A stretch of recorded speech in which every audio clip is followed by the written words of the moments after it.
Esperen que estoy viendo una cosa acá. Se me dice cambiar de diseño, la verdad que no entiendo nada. Bueno, ¿cómo andan? ¿Bien?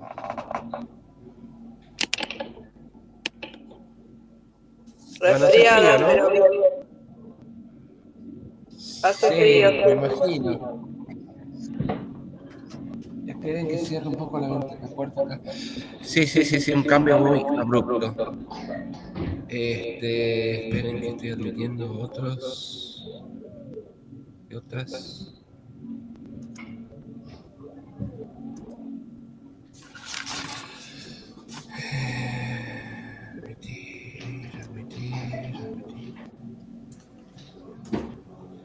Admitir. Esperemos un poquito que vayan entrando todos los alumnos y alumnas. No sé por qué se me cambió la configuración de esto. Me parece diferente. Bueno, ¿cuántos somos? 17. 18. Frío.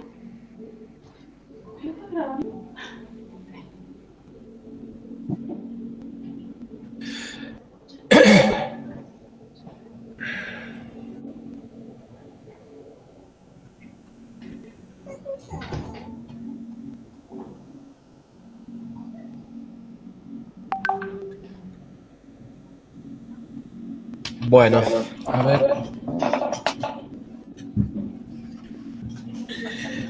Bueno, vamos a comenzar la clase entonces.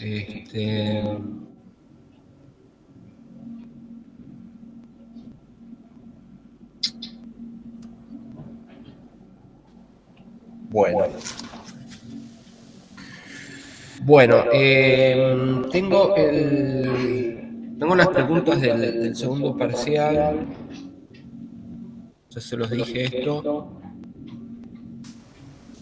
Así que lo que vamos a hacer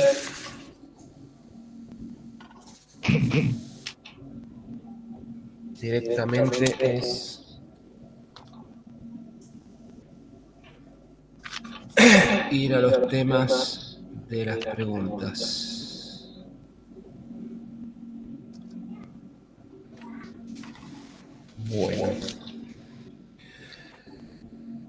Bueno, a ver, ¿dónde está esto? Preguntas está acá. Bueno, les cuento.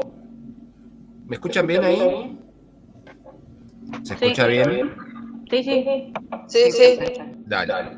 Bueno, perfecto. Bueno, lo que pasa es que constantemente tengo que admitir alumnos que quieren entrar. Entonces se me complica admitir y al mismo tiempo entrar al documento donde está el parcial.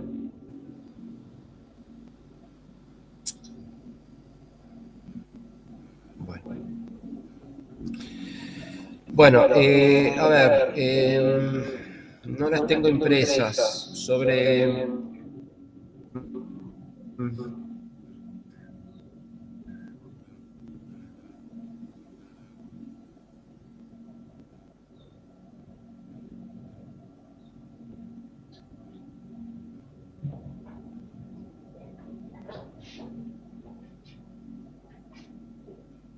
métodos, hay una. Profe, se le escuchó entrecortado recién. Hay 2, 3. Yo tampoco escuché, profe. 4 Semmelweis, Así que Profe, no se me escucha bien. sí, sobre métodos hay 4 preguntas de la unidad. ¿Se escucha ahora? No sé qué espero. No sé qué pasa hoy, que está todo mal con esto. ¿Ahora se escucha mejor? Ahora sí, profe. Ahora sí. Bueno, ¿será que cuando entro? Bueno, no. Vamos a tener No sé clase cómo va a ser. coordinada. Voy a mandar a imprimir Yo no escucho nada, no sé ustedes, chicos. esto y la próxima clase les voy a decir. Vamos a ir directamente. ¿Cómo? Que no se le escucha, profe. Bueno, ahí se escucha. ¿No se escucha nada ahí? ¿Y ahora? O sea, se lo escucha, pero cuando empieza a explicar el tema importante se empieza a entrecortar. Bueno, ¿y ahora cómo se escucha? ¿Se escucha bien Por o ahora no? bien. No, por ahora bien. Bueno, entonces, Ahí se escucha bien. bueno, se nota que cuando entro a la página del examen, no a la página, sino al documento, se escucha mal, no sé por qué. Se corta la comunicación, se corta, empieza a funcionar mal. Bueno, vamos directamente, esperen un segundo, por favor. Bueno, no importa si no habla, ¿no, chicas? Te muestres la página y listo. Me parece a propósito que está hablando re bien y cuando empieza a explicar se empieza a cortar.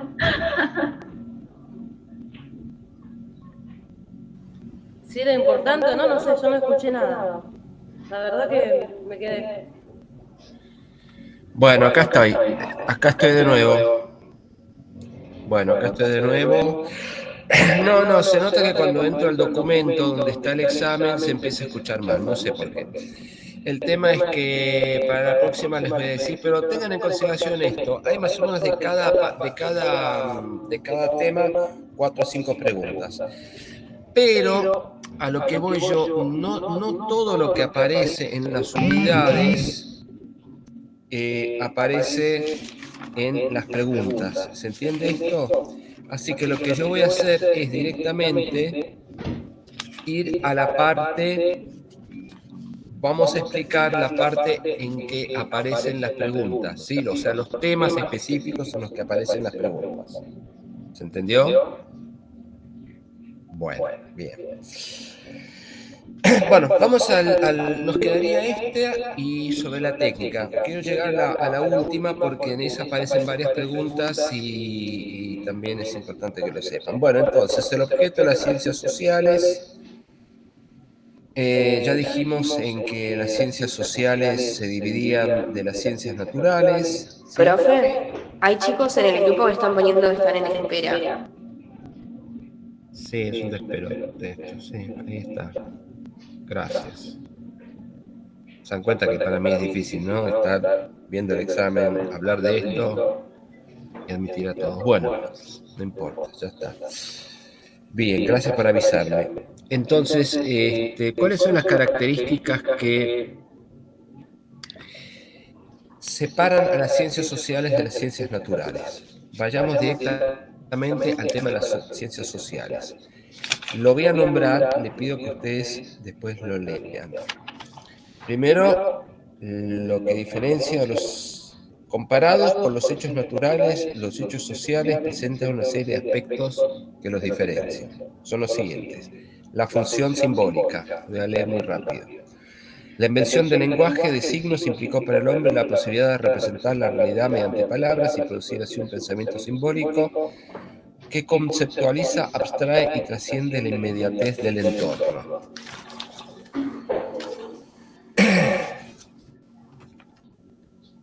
Los hechos que estudian las ciencias sociales, a diferencia de los hechos naturales, poseen una materialidad simbólica. Los lenguajes, las ideologías, los sistemas de parentesco, las leyes jurídicas, la moral y las costumbres, los sistemas económicos y políticos, la creación estética. Es decir, todo lo que tiene que ver con la función simbólica, ¿sí?, caracteriza los hechos sociales. Otra cuestión que caracteriza a los hechos sociales, esto es muy fácil de saber, es la libertad. A diferencia de la naturaleza, que se da una relación de causa y efecto, el hombre posee una libertad para poder decidir, ¿no?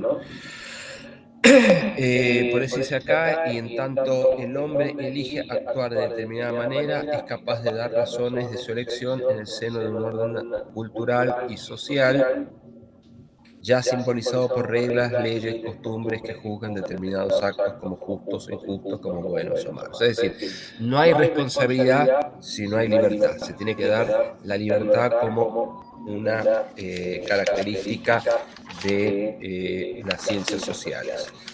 Después, los condicionamientos culturales, ¿no? Cada uno nace dentro de un determinado contexto cultural. Como dice acá, el hombre nace en una determinada sociedad, con una lengua, creencias, tradiciones y significaciones valorativas en el seno de un cierto grupo familiar y determinada clase social de una sociedad particular. Entonces siempre nacemos dentro de una determinada cultura, en una determinada familia, con ciertas tradiciones, creencias y un lenguaje que hablamos.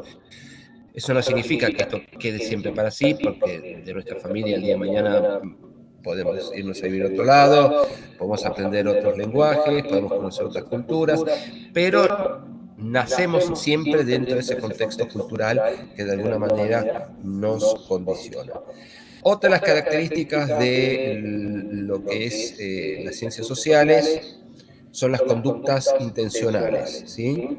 El mundo físico responde a conexiones necesarias, causales o azares, pero no apuntan en un sentido o fin. Los hechos sociales, en cambio, están atravesados por motivos, deseos, intereses, apuntan a metas. El hombre otorga sentido a su realidad y dirige su accionar hacia fines. Estos sentidos configuran un cierto imaginario social colectivo epocal en el cual cobran significación las relaciones familiares, sociales y políticas. Entonces, lo que caracteriza al hombre es la conducta intencional, y esto tiene que ver con el deseo y todas las cosas que he leído recién. Y después otra cosa importante, ojo con esto, es la historicidad, ¿sí? Solamente el hombre posee una historicidad, ¿no? Dice acá hay una diferencia entre el tiempo como dimensión física y la historia como temporalidad propiamente humana. Una cosa es la historia del universo y otra cosa es la temporalidad humana, es la historia de la humanidad, ¿sí? El hombre es capaz de pensar históricamente no solo el propio pasado singular, sino también conservar y transmitir el pasado colectivo, los logros técnicos, cognitivos y estéticos alcanzados. Una memoria histórica de la humanidad, siempre parcial y sesgada, y sujeta a revisión, capaz de proyectarse utopías posibles en el futuro. Entonces, lo que caracteriza a lo que es una historia de la naturaleza, hay una temporalidad, a una historicidad propiamente humana. Entonces, si les aparece, que no me acuerdo si está esta pregunta o no, sobre la historicidad, sepan que esta historicidad tiene que ver con la historia de los seres humanos. Entonces, la diferencia, repito, entre los hechos naturales y los hechos sociales es, por un lado, la función simbólica, la libertad, los fenómenos naturales, los condicionamientos culturales, la conducta intencional y la historicidad. Bueno, esto se entiende, ¿verdad? Genial. Vamos directamente a los paradigmas en ciencias sociales. Habíamos dicho que hay 3. De estos paradigmas vamos a detenernos en 2 y después vamos a explicar el tercero, que es el de Marx, que ya algo hemos hablado la vez pasada, cómo surge el marxismo en el contexto de la Revolución Industrial del siglo XIX, cómo se fueron desarrollando las ciencias sociales en esa época, cómo surgieron. Bueno, ahora aparecen, durante el siglo XIX también surgieron 3 grandes paradigmas en ciencias sociales. Uno fue el naturalismo positivista, el otro la hermenéutica comprensivista y el otro el materialismo histórico. Presten mucha atención a esto porque sobre esto aparecen algunas preguntas. Bueno, el naturalismo positivista ya saben dónde viene de Augusto Comte, ¿sí? Dice acá el legalismo. Bueno, el programa naturalista propone explicar, predecir mediante la formulación de leyes de lo social. Concibe las leyes sociales como una ciencia empírica que estudia del mismo modo que las ciencias naturales. Parte de que lo humano y lo social están sujetos a regularidades empíricas, por lo que sería posible establecer leyes de lo social, como lo hace la física o la química. A partir de observaciones de hechos se formulan hipótesis que pueden convertirse en leyes sobre el hombre y la sociedad. Es decir, para el naturalismo positivismo, las mismas leyes que se aplican a la naturaleza se pueden aplicar también a la sociedad. Por ende, esta es una visión reduccionista. ¿Por qué? Porque reduce lo específicamente social hacia lo físico, ¿sí? Otra de las cuestiones que caracterizan a este paradigma positivista, naturalista, es la externalidad y objetividad. Para el naturalismo, los hechos sociales deben ser abordados como una realidad externa a los sujetos. Las leyes de los sistemas políticos, económicos, las instituciones, etc., pueden describirse, explicarse a partir de sus características externas sin necesidad de apelar a la introspección subjetiva, garantizando así la objetividad científica. Es decir, se basan en este tipo de externalidad y objetividad. Y después la neutralidad valorativa. El paradigma naturalista apunta a garantizar la estabilidad del sistema social vigente desde una supuesta neutralidad científica que implícitamente valora positivamente dicho sistema. Habíamos dicho que este paradigma, el positivista naturalista, lo que le interesaba era mantener el estado de esa sociedad en el siglo XIX. Por eso mantiene una neutralidad valorativa, ¿sí? Supuestamente ellos desde su mentalidad o neutralidad científica consideran que esa sociedad está bien como está y que solamente hay que describirla con el propósito de mantenerla. Luego, las aplicaciones tecnocráticas implican la posibilidad de explicar y predecir qué ofrece la ciencia. ¿Qué ofrece la ciencia? ¿Qué dice acá? La posibilidad de explicar y predecir que ofrece la ciencia posibilita un control de intervención sobre lo social mismo, fomentando transformaciones deseables que garanticen el orden del progreso. Bueno, entonces, la tecnocracia ya va surgiendo en este paradigma. La tecnocracia dijimos que era la exacerbación, era el poderío de la técnica a su mayor grado. La tecnocracia ya aparece dentro de este paradigma positivista. Entonces, lo que caracteriza al paradigma positivista, naturalista positivista, es el legalismo, el reduccionismo, la externalidad y la objetividad, la neutralidad valorativa y las aplicaciones tecnocráticas. ¿Se entiende esto? Bueno. Sí, profe. Está bien. Profe, Sí, Lautaro. no entendí externalidad y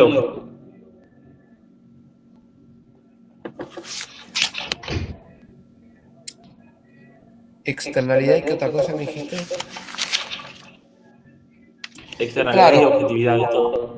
Claro, lo leo. Para el naturalismo, los hechos sociales deben ser abordados como una realidad externa a los sujetos. Las leyes, los sistemas políticos, económicos, las instituciones, etc., pueden describirse y explicarse a partir de sus características externas, sin necesidad de apelar a la introspección subjetiva. Esto es lo que va a diferenciar del próximo paradigma que vamos a ver ahora, ¿sí? Que es la hermenéutica comprensivista. Lo que le interesa al positivismo naturalista o al naturalismo positivista es mantener una objetividad científica. Por eso se detiene a describir las leyes, etc. En eso consiste. Bueno, vayamos a la hermenéutica comprensivista. Bueno, esta hermenéutica fue creada o descubierta por William Dilthey, que vivió entre los años 1833 y 1911. Recuerden este nombre, Dilthey. Donde él afirma que, lo dije esto la vez pasada, que lo natural se explica, en cambio lo social y espiritual se comprende, ¿sí? Por eso él dice que, a diferencia del positivismo naturalista, o el naturalismo positivista, el objeto de estudio de las ciencias sociales no se puede reducir a los hechos naturales. Para Dilthey, los hechos naturales, ¿sí?, tienen un estatuto propio y tiene que ser abordado desde otro modelo ¿sí? de comprensión. Por eso se habla acá de una dicotomía, de una diferencia, incluso de una contradicción entre ciencias naturales y ciencias sociales. Dite plantea una dicotomía entre ciencias naturales y sociales, en tanto las primeras estudian fenómenos materiales físicos, mientras que las segundas estudian hechos humanos y sociales. Las ciencias naturales explican fenómenos mediante leyes, en cambio las ciencias sociales comprenden el significado de los hechos, es decir, interpretan su sentido. Esto un poco hablamos la vez pasada, o sea, si estamos yendo por la calle y vemos una manifestación, tratamos de comprender el sentido de esa manifestación, más allá que se arma un despelote bárbaro con el tránsito, todo eso que nos puede molestar, digamos, tratamos de ver qué es lo que pasa, por qué se está apareciendo, por qué cortan el tránsito, por qué hay gente manifestándose. Bueno, eso es un hecho social que requiere de la comprensión, ¿sí? Y cada comprensión va a tener una determinada interpretación. Por eso, para Dite, la comprensión es un método. Él dice acá, la acción humana está motivada por determinados motivos, deseos o fines. ¿Sí? Siempre la acción humana tiene un motivo, un deseo, que lleva hacia un fin. Estudiar hechos sociales, por lo tanto, es por lo tanto intentar comprenderlos, es decir, interpretar su sentido. La comprensión es el método específico de las ciencias sociales porque permite la reconstrucción de los motivos de los hechos sociales. Qué mal escrito que está esto. Ya sean históricos, económicos, psicológicos, estéticos, así como interpretar los sentidos o fines de los productos de la actividad humana. Los hechos naturales, en cambio, carecen de intencionalidad, por lo que solo se explican mediante leyes causales. Bueno, entonces, lo primero que hay que tratar es, según Dilthey, interpretar el sentido del hecho social. ¿Cuál es el sentido de que esa manifestación se genere ahí, en ese lugar? ¿Sí? En Corrientes y Callao a las 5 de la tarde. ¿Cuál es el sentido? ¿Sí? Y ahí cada uno da una interpretación. Bien, otra de las cuestiones que definen a este método, a esta hermenéutica comprensivista, mejor dicho, es la relación de pertenencia. El investigador social forma parte del objeto que investiga él mismo, es parte de la sociedad y de un proceso histórico que lo atraviesa. Es decir, cuando yo estoy preguntándome por el sentido de esa manifestación y estoy tratando de interpretarla, que la persona que está al lado mío puede interpretarla de otra manera. Sí, puede decir, estos vagos que otra vez no quieren a laburar y hacen huelga y cortan todo. En cambio, yo puedo decir, bueno, gente que está pidiendo un aumento de salario o gente que ha sido despedida de su trabajo, entonces quieren que la reincorporen. Y otro está diciendo, no, todo esto está fomentado por un gobierno, por un grupo de militantes de izquierda que quieren hacer propaganda política. Entonces ahí tenemos tres interpretaciones distintas. Ahora, esas interpretaciones, ¿sí? Por eso la interpretación es siempre en general subjetiva, esas interpretaciones implican que aquel que interpreta está en ese contexto, ¿sí? Es parte de ese contexto, según dice Dilthey, ¿sí? El mismo es parte de la sociedad y de un proceso histórico que lo atraviesa. Por eso, la comprensión implica siempre una relación empática, ¿sí? ¿Ustedes saben lo que significa la palabra empatía? Ponerse en el lugar del otro. Claro, exactamente. Empatizar es ponerse en el lugar del otro, ¿no? Cuando viene un amigo o una amiga y el novio o la novia o lo que fuere. Perdón, yo digo novio. Hoy en día se dice estoy en relación, se utilizan otros términos, pero yo lo digo la antigua. Cuando está con una pareja que lo ha dejado, voy a hablar más contemporáneamente, y queda hecha pelota porque resulta que fulano se fue con mengana y dejó a esa persona, a esa chica sola, o esa muchacha o esa mujer sola, entonces nos llama y me dice, no sabes lo que pasó, descubrí a Juan saliendo con Elena, ¿sí? Pero ¿cómo sabés vos? Entonces yo me trato por poner en lugar de ella, ¿no? Trato de ponerme en su situación. Para poder ayudarle, yo tengo que empatizar con ella, tengo que tratar de ponerme en su situación. Si no, no puedo ayudarla, básicamente. Entonces, esta comprensión hermenéutica que propone Dilthey, que se basa en la interpretación, implica también una relación empática. Si yo no empatizo, ¿sí?, con el hecho social que está aconteciendo, sea que una amiga, un amigo o alguien viene a hablarme, o una manifestación social, etcétera, entonces no estoy llevando a cabo este método. Cuando comprendemos un hecho social, solo afirmamos que reconocemos una conexión posible. La comprensión permite elaborar la hipótesis del sentido posible de un hecho social, pero no constituye un método de verificación. Es decir, no estamos verificando lo que pasa, estamos interpretando lo que pasa, ¿sí? Y después la circularidad de la comprensión. Más gente quiere entrar. Bueno. La circularidad de la comprensión en Dilthey. Esperen un poco, qué despelote que es esto. Que se me abren ventanas que no sé qué hacer. Bien.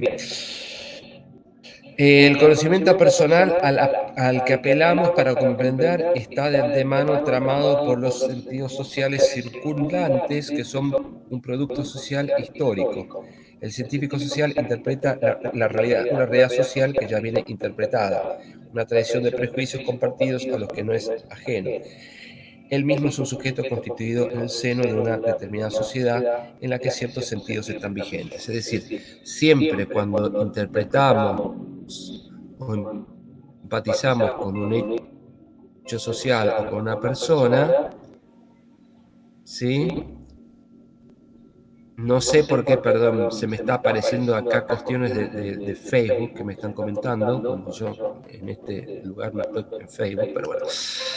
Está medio convulsionado hoy el internet acá en mi casa. Bueno, siempre cuando yo ejerzo la comprensión, esto implica que yo ya la ejerzo desde cierta cultura que ya viene interpretada o ya viene con ciertos códigos o con ciertos valores, ¿sí? O sea, no es una cultura que no tenga este tipo de códigos o valores. Bueno, esto es básicamente lo que caracteriza entonces a la hermenéutica comprensivista. Profe, disculpe, Obviamente yo estoy dando una explicación.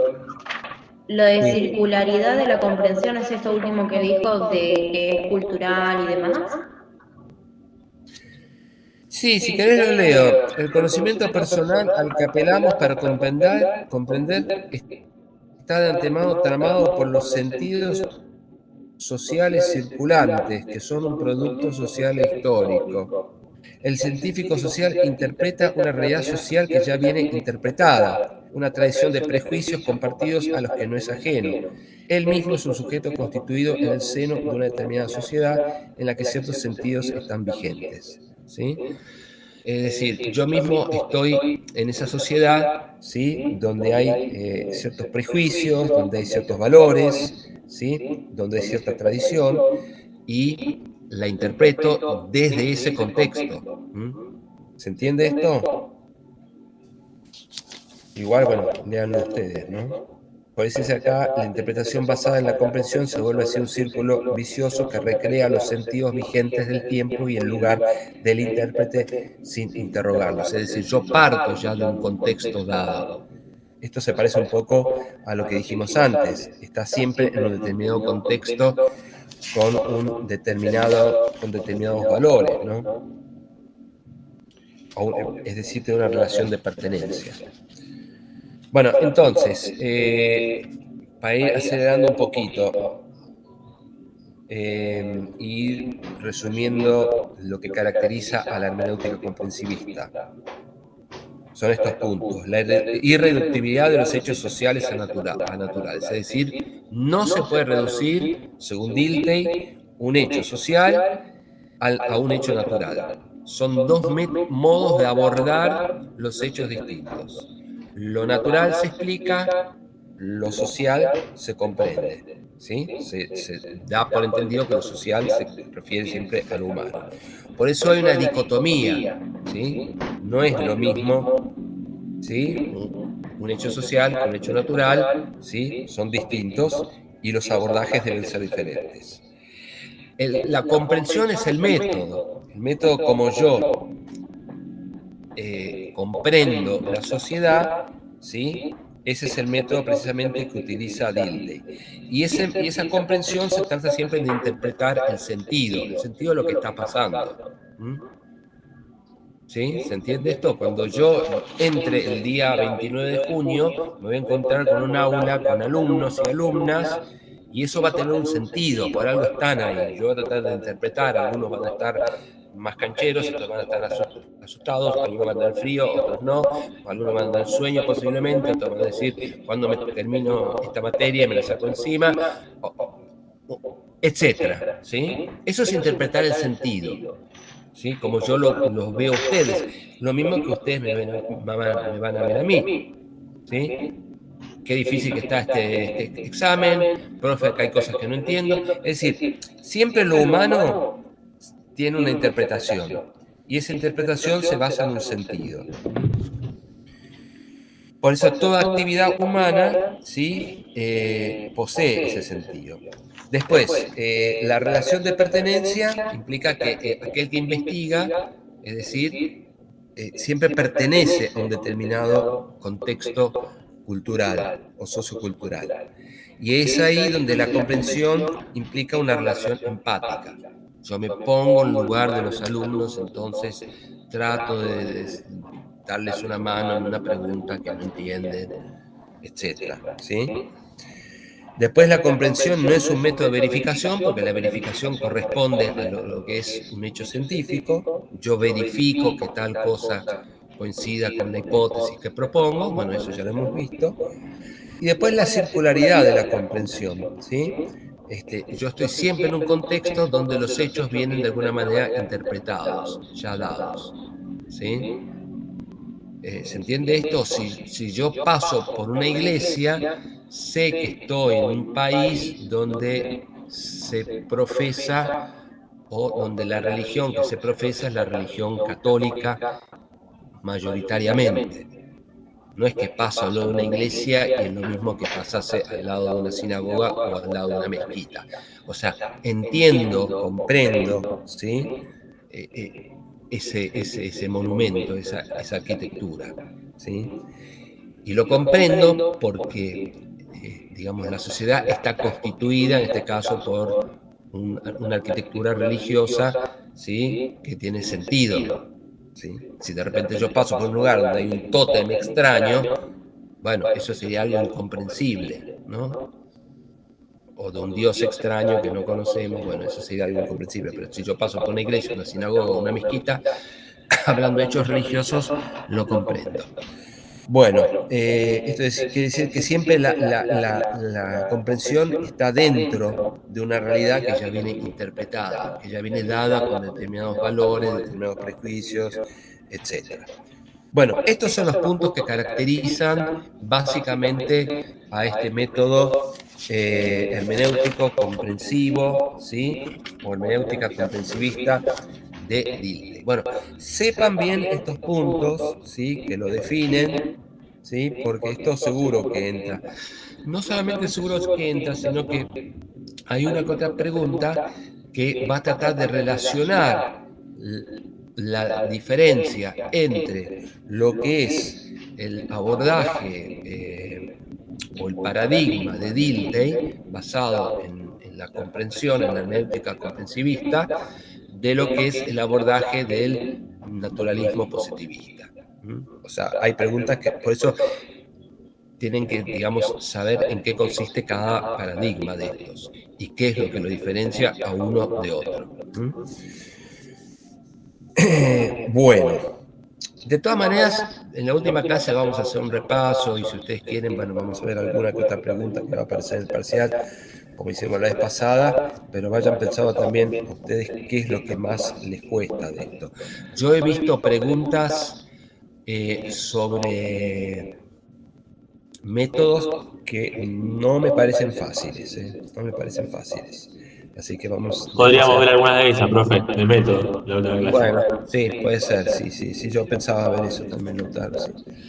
Bueno, ahora, presten atención, porque acá hay un choclo que viene, en realidad son unas páginas que no hace falta que lean todo, porque ya dijimos que había pensado Marx y Engels en la sociedad industrial, en la revolución industrial, mejor dicho, en el siglo XIX, lo que implicó esa revolución, el surgimiento de las ciencias sociales, la desigualdad, el surgimiento del proletariado. Bueno, son conceptos que ya hemos visto, yo no los voy a volver a tocar.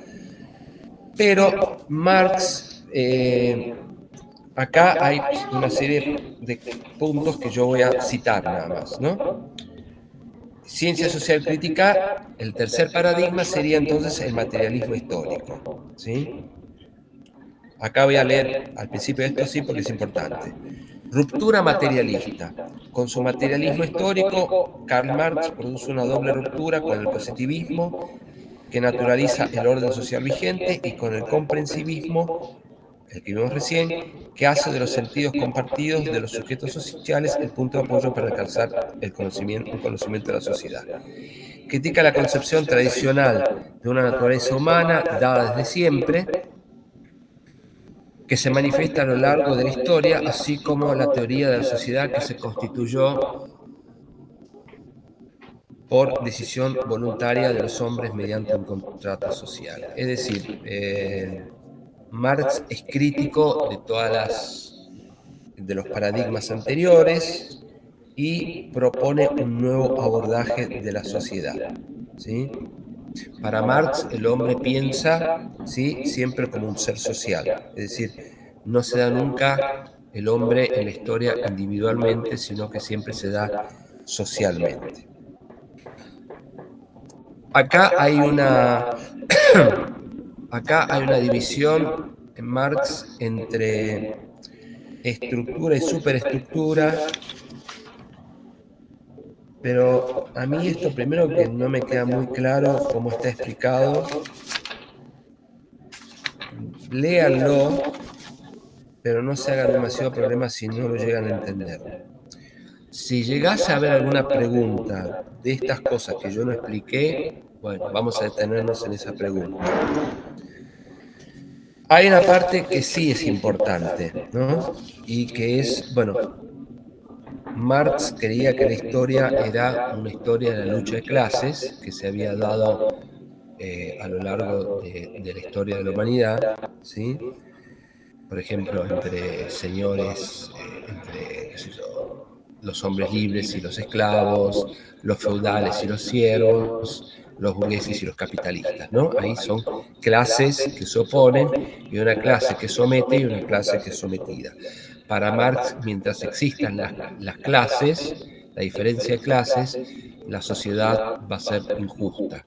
Entonces lo que hay que hacer es abolir, ¿sí?, hacer una revolución donde no haya más diferencias sociales entre las clases y donde tenga tanto derecho, digamos, para acceder a los medios el trabajador como el que es dueño. ¿Sí? En realidad ya no habría dueños ni trabajadores, sino que todos trabajarían en la misma sociedad y todos gozarían de los mismos privilegios y de los mismos beneficios. Bueno, esa sería la concepción comunista de Marx.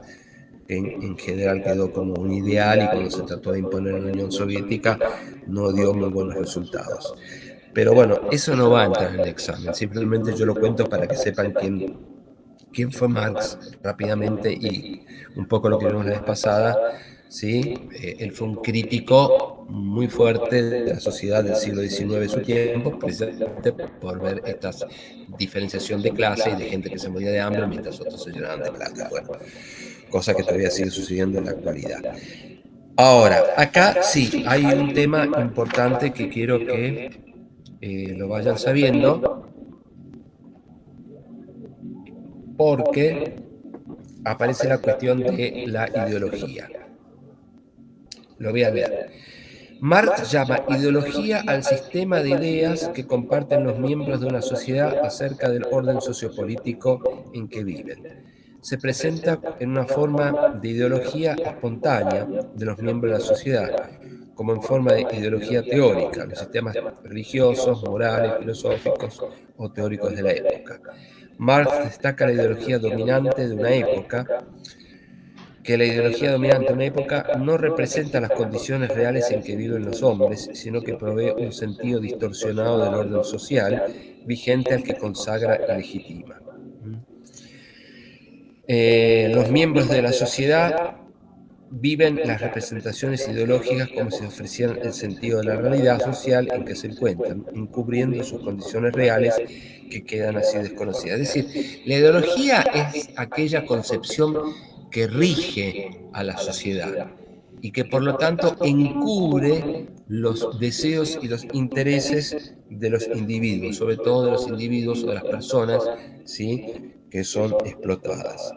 De ahí que para Marx el estudio de la sociedad no debe partir de la conciencia de los individuos moldeada por la ideología dominante de una época, sino del estudio de las relaciones de producción, las condiciones materiales que explican tanto el orden social como las representaciones ideológicas que lo justifican. Es decir, hay una ideología que justifica ese orden y esos modos de producción. Modo de producción capitalista, como vimos la vez pasada o las anteriores veces, que se dan, por ejemplo, en cómo trabajan el proletariado, recuerden esta palabra proletario, los obreros en una fábrica, en condiciones insalubres, de muchísimas horas, sin ningún derecho. Bueno, esa justificación de ese orden dado en ese tipo de sociedad, Marx lo llama ideología, ¿sí? Bueno, entonces la ideología lo que hace es oprimir a los individuos, oprimir a la clase obrera, oprimir al proletariado. Por lo tanto, es algo que está, digamos, al servicio de las clases dominantes. Bien, esto sépanlo porque acá entra seguro una pregunta.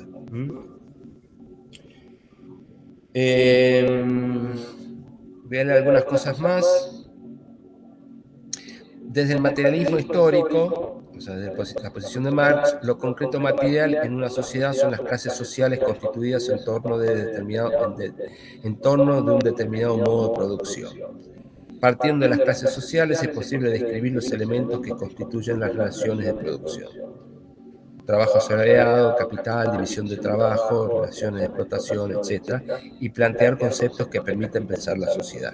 Es decir, así como nosotros vemos cómo funciona esa sociedad con clases sociales muy diferenciadas y con una ideología que la justifica, ¿sí?, así podemos pensar esa sociedad, ¿sí? Podemos pensar los conceptos que caracterizan a esa sociedad. Por eso dice acá, ya no se trata de comprender, en el sentido de Dilthey, el sentido de las representaciones conscientes del imaginario social compartido, sino romper con la ideología vigente y descubrir qué enmascara. Es decir, lo que a Marx le interesa no es, como hace Dilthey, comprender la sociedad, empatizar con el obrero, sino que lo que le interesa es tirar abajo ese tipo de sociedad, porque él ve que esa ideología es completamente injusta y solamente unos pocos se benefician. Entonces hay que destruir esa ideología, hay que generar una revolución, ¿sí?, para tirar abajo e imponer un orden más justo. El materialismo histórico permite entender las condiciones económicas en las que se edifica el orden social, más allá de la conciencia de los sujetos sociales, y criticar tanto la ideología vigente como las teorías sociales que apoyan dicha ideología. Bueno, acá los que apoyarían dicha ideología, según este apunte, a mí no me queda tan claro, pero bueno, vamos a seguir. El hilo conductor de lo que dice acá sería el naturalismo positivismo, esto es cierto, y el comprensivismo de Dilthey. Es decir, para Marx ninguno de los otros paradigmas, ni el de Comte, que es el naturalista positivista, ni el de Dilthey, que es el hermenéutico comprensivista, sirven para ir en contra de esta sociedad y generar una revolución, ¿sí?, sino que por el contrario, de alguna manera, pese a las buenas intenciones que tiene Dilthey, y que se ve que hay una diferencia entre Dilthey y el positivismo de Comte, para Marx de lo que se trata es de destruir esta sociedad, generar una revolución, una revuelta, ¿sí? Porque es una sociedad injusta, donde la ideología encubre precisamente esta injusticia y justifica que esta sociedad siga funcionando como funciona. Por eso, y ya vamos terminando con esto, la ciencia social tiene que estar al servicio de la revolución, ¿sí? Para Marx, el conocimiento no debe tratar de interpretar el mundo, sino cambiarlo, ¿no? Hay una frase que acá no aparece de Marx, que simplemente se las cuento para que sepan. Marx dice, los filósofos hasta ahora han intentado interpretar el mundo. Por el contrario, de lo que se trata es de cambiarlo.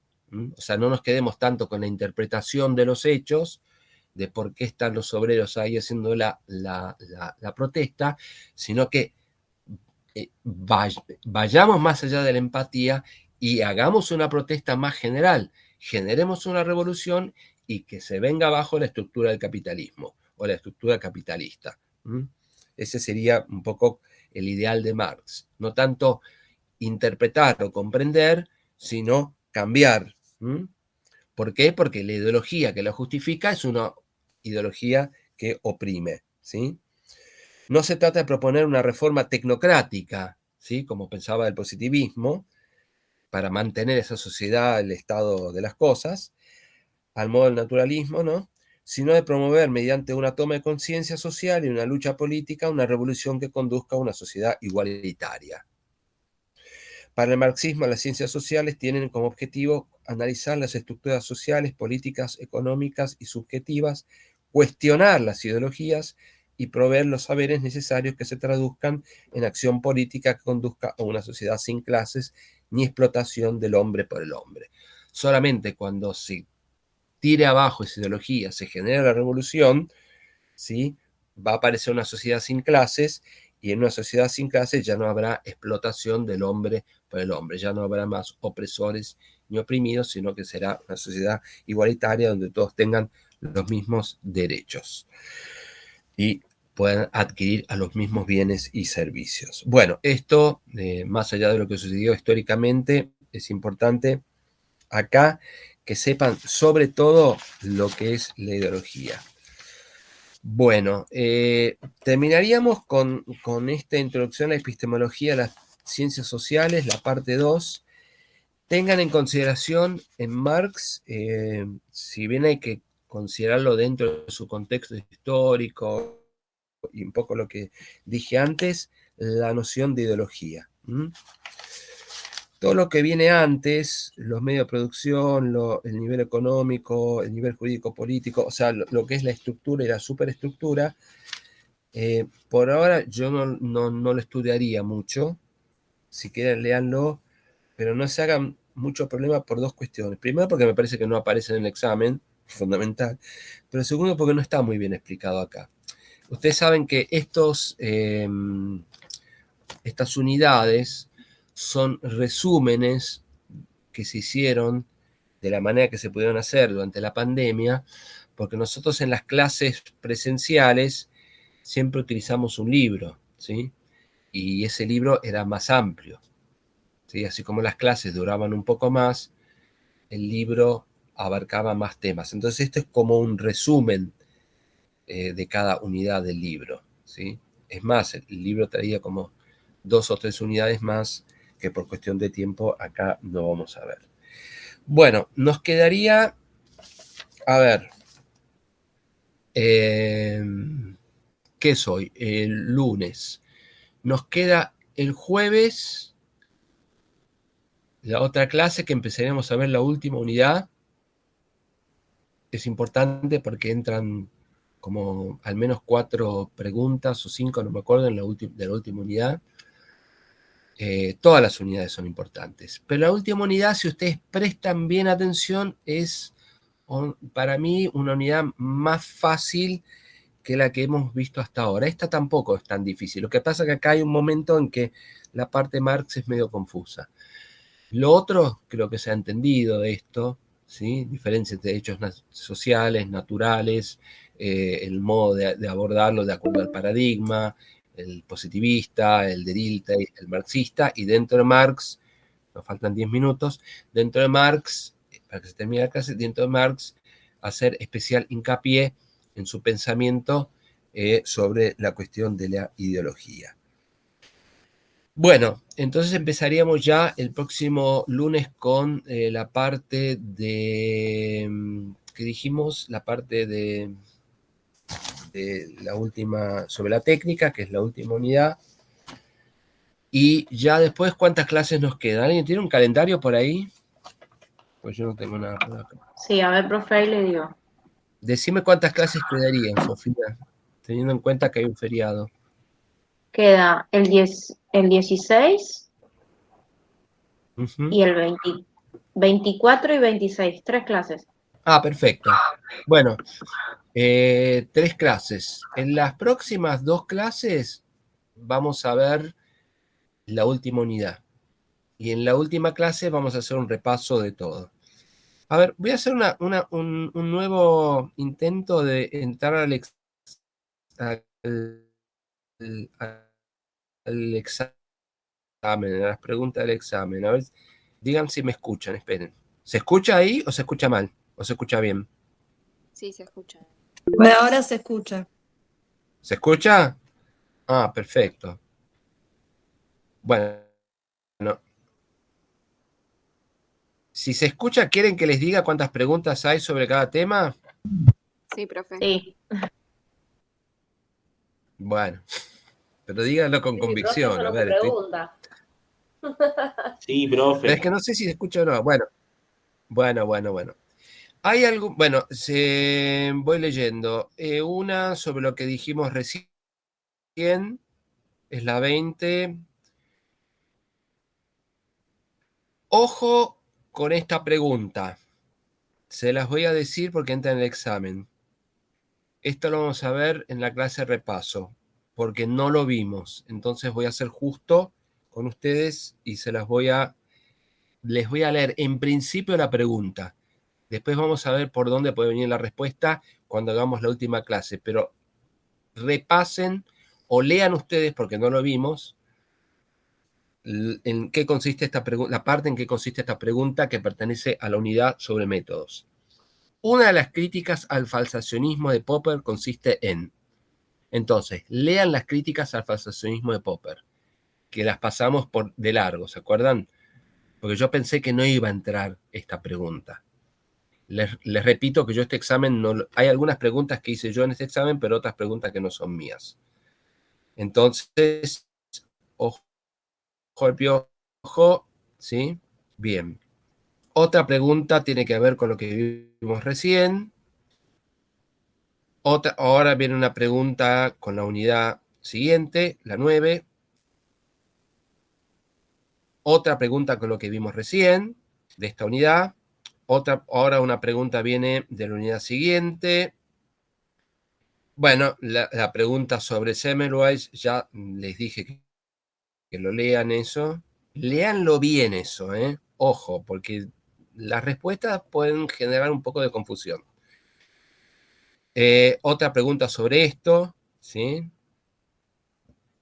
Si esto lo leen, lo van a sacar de taquito, porque no es tan difícil. Bueno, y ahí aparece Kuhn, ¿sí? Aparece Kuhn, aparece el amigo Kuhn, unidad 7.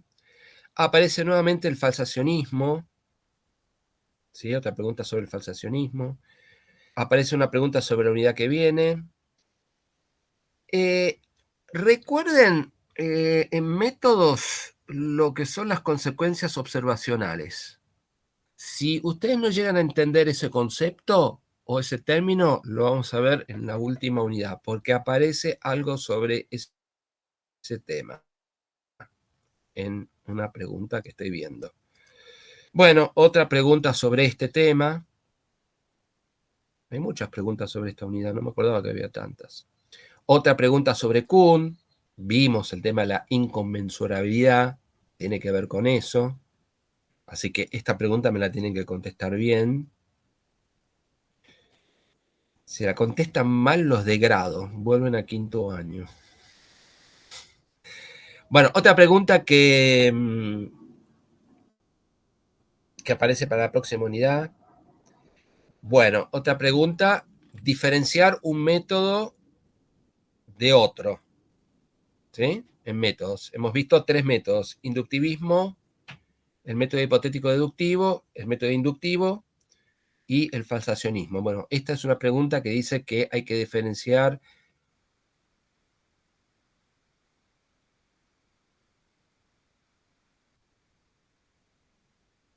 dos métodos que aparecen ahí.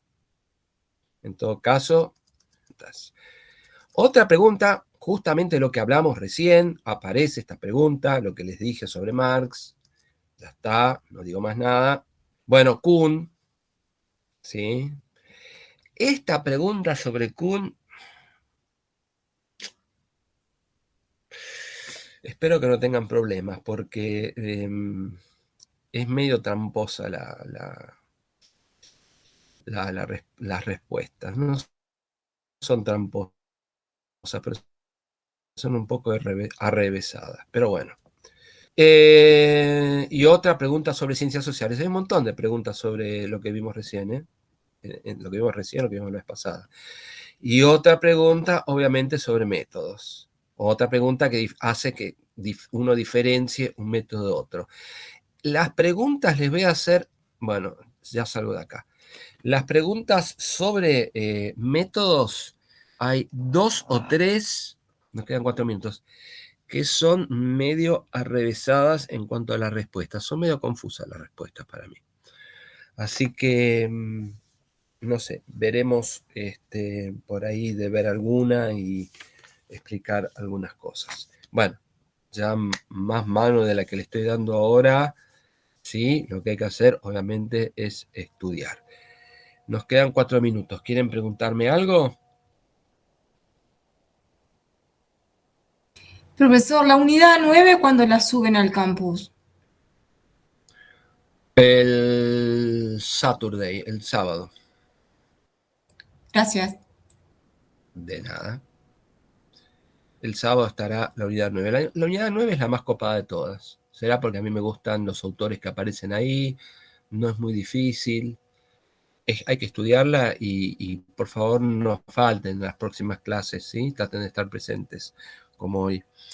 Hoy somos 24, es un número bastante bueno. En realidad tendrían que estar todos porque estos autores que vamos a ver, la unidad 9 tiene que ver con la técnica, la diferencia entre tecnociencia, cómo surge la técnica, la diferencia entre tecnociencia y tecnocracia, que ya algo hemos explicado, por qué el siglo XX es llamado el siglo de la responsabilidad. Aparece un autor que se llama Hans Jonas, vamos a explicar de qué se trata. Y después aparecen 2 autores que me gustaría detenerme sobre el final. Uno es Ortega Gasset, ¿sí? Ortega Gasset era un chabón, ¿eh? No era un filósofo, no eran 2, ¿sí? Uno es Ortega Gasset, digo porque hay gente que se confunde. Y otro es Martin Heidegger. Bueno, yo a Heidegger lo tengo bastante bien estudiado, Ortega Gasset también lo he leído. Entonces, ellos 2 hablan resumidamente en la última unidad sobre el tema de la técnica. Aparecen preguntas sobre cada uno de ellos. O sea, aparecen preguntas. O sea, que presten atención sobre esa unidad y sobre esos autores. Bueno, si estudian y me siguen, yo creo que les va a ir bien. Pero bueno, tienen que seguirme y estudiar. Bueno, falta menos de un minuto. Cualquier duda que tengan, me lo hacen saber por WhatsApp. Nos vemos entonces el jueves. Bueno, ¿Sí? nos vemos, profe. Bueno, Chao. Bueno, que nos vemos, profe. no tomen Hasta frío, luego. No se engripen. Sobre todo para el examen. Trate de estar bien. Bueno, chaucito, que les vaya lindo. Chau, chau.